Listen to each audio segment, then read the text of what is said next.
সবাইকে ঈদ মোবারক। আপনাদের ঈদের আনন্দ আরও বেড়ে যাবে যখন আপনি এই খবরটি সম্পর্কে জানবেন। ইসরায়েলে কিন্তু অলরেডি আন্দোলন শুরু হয়ে গেছে। ইসরায়েলের নাগরিকরা চাইতেছে যেন দ্রুত এই যুদ্ধ বন্ধ হয়ে যাক। কিন্তু এখানে দেখতে পারবেন আপনারা, যারা আন্দোলন করতে আসছে, যারা যুদ্ধ বন্ধের দাবি জানাচ্ছে, ইসরায়েলি ইহুদিরা, তাদের উপর কিন্তু ইসরায়েলের সরকার লাঠিচার্জ করতেছে, তাদেরকে কিন্তু হামলা করতেছে টার্গেট করে করে। যারা যুদ্ধ বন্ধের দাবি জানাতে আসছিল, শান্তিপূর্ণ আন্দোলন করতে আসছিল, তাদের উপর কিন্তু ইসরায়েলি প্রশাসন টার্গেট করে করে হামলা করতেছে। এখান থেকে আপনারা বুঝতে পারছেন যে ইসরায়েলের যে সাধারণ মানুষরা আছে তারা কতটা অতিষ্ঠ হয়ে পড়ছে এই যুদ্ধে। এখান থেকে আপনারা আরো একটা জিনিস বুঝতে পারবেন যে ইরান কি পরিমাণের হামলা চালাচ্ছে ইসরায়েলে, যার কারণে সাধারণ ইসরায়েলিরা আজকে রাস্তায় নেমে এসেছে যুদ্ধ বন্ধের দাবি নিয়ে। যুদ্ধ শুরু হয়েছে আজকে 20 থেকে 21 দিন হয়ে গেছে। আর এই যুদ্ধ শুরু হওয়ার পর থেকে ইসরায়েলের যত সাধারণ মানুষ আছে, যারা ইসরায়েলের নাগরিক, মূলত তারা এই 20 থেকে 21 দিন বাংকারের ভেতর গিয়ে ঘুমাতে হয়েছে। তাদেরকে বাংকারের ভেতর বেশি সময় তাদেরকে থাকতে হয়েছে। 24 ঘন্টার মধ্যে 20 ঘন্টাই ইসরায়েলের নাগরিকদেরকে থাকতে হচ্ছে বাংকারের ভেতরে। এই জন্যই মূলত অতিষ্ঠ হয়ে গেছে ইসরায়েলের নাগরিকরা। তারা এখন আন্দোলন করতেছে।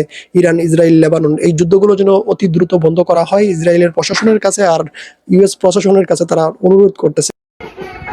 We are here again, day after day, to protest against the war in Iran, against the war in Lebanon, against the war in Gaza and in the West Bank. We understand that this is a misleading war because it will bring no one safety. It will bring no one a better life. It will just cause more destruction and more death, and we demand to stop this forever. যে লোকটি এখন কথা বলছেন তিনি একজন Israeli নাগরিক, একজন ইহুদি। তিনি ইসরায়েল সরকারের কাছে অনুরোধ করতেছে, আমেরিকার কাছে অনুরোধ করতেছে যেন এই যুদ্ধ তাড়াতাড়ি বন্ধ হয়ে যায়। তারা অতিষ্ঠ হয়ে গেছে ইসরায়েলিদের এই আন্দোলন দেখে। এখান থেকে একটা জিনিস স্পষ্ট হয়ে গেছে যে তাদের হালুয়া টাইট হয়ে গেছে। এই জন্য তারা বাধ্য হয়ে গেছে রাস্তায় নামতে, যুদ্ধ যেন দ্রুত বন্ধ হয়ে যায় এই দাবি জানাচ্ছে তারা তাদের সরকারের কাছে। কিন্তু সরকারও তাদেরকে পেটাচ্ছে। ইসরায়েলের জনগণ ভয়ে যুদ্ধ বন্ধ করার কথা বললেও ইসরায়েল সরকার কিন্তু কখনো এই যুদ্ধ বন্ধ করতে চাইবে না, কারণ তারা চাইতেছে গ্রেটার ইসরায়েল তৈরি করতে। লেবানন দখল করতে চাইতেছে, সিরিয়া দখল করতে চাইতেছে, ইরাক দখল করতে চাইতেছে।